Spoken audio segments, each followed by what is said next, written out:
I'm Leonard Maltin, and I'm glad you're here with us for another collection of treasures from the Disney Vault. Next up, we have a silly symphony short from 1935 that shows how Walt and his team got the most out of their Technicolor palette. It's called The Robber Kitten, and if the voice of Dirty Bill sounds familiar, it's Billy Bletcher, who also played the Big Bad Wolf, Peg-Leg Pete, and an assorted number of villains in countless cartoons. The feature film that follows is the North Avenue Irregulars, which, believe it or not, is based somewhat loosely on the real-life escapades of Reverend Albert Fay Hill, played here by the supremely talented Edward Herrmann. Using exaggeration for comic effect, prolific TV writer Don Tate used every trick in the book to get a laugh. He went on to pen a number of other films for the Disney studio, including The Apple Dumpling Gang and The Shaggy DA. Director Bruce Bilson was also a TV workhorse, with scores of credits to his name like Hogan's Heroes, The Odd Couple, and the show that earned him an Emmy Award, Get Smart. The cast includes Barbara Harris, Susan Clark, Karen Valentine, Michael Constantine, and Cloris Leachman. Here then from 1979 is The North Avenue Irregulars.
Well, I'm not going to ask how or why, because we all know he works in strange and mysterious ways.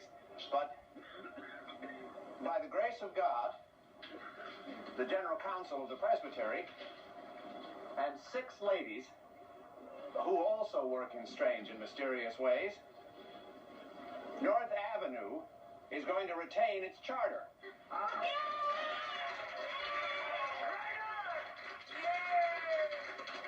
We're going to be in business here for a long time.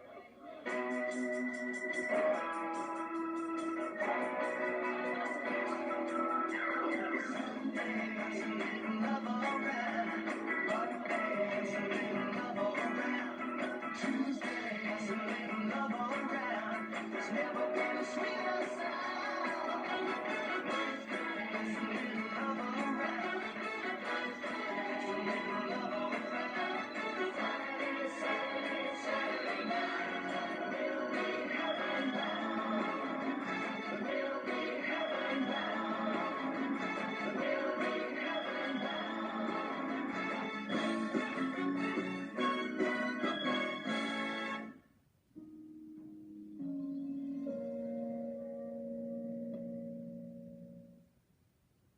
Disney Studios casting directors were intensely loyal and loved veteran character actors.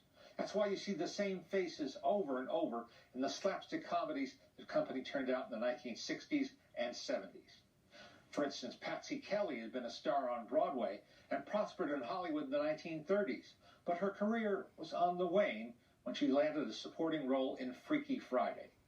A few years later, the studio was happy to rehire her as one of the church ladies in this film.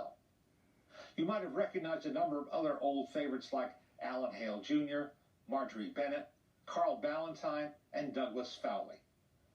I must confess I have a special weakness for the versatile Broadway star Barbara Harris, who played Vicky and didn't make enough movies to suit me. But she did get one of her juiciest roles opposite young Jodie Foster in another Disney movie, Freaky Friday. Well, I'm bidding you good night, but don't go away. There are 2 more movies yet to come from the Disney Vault.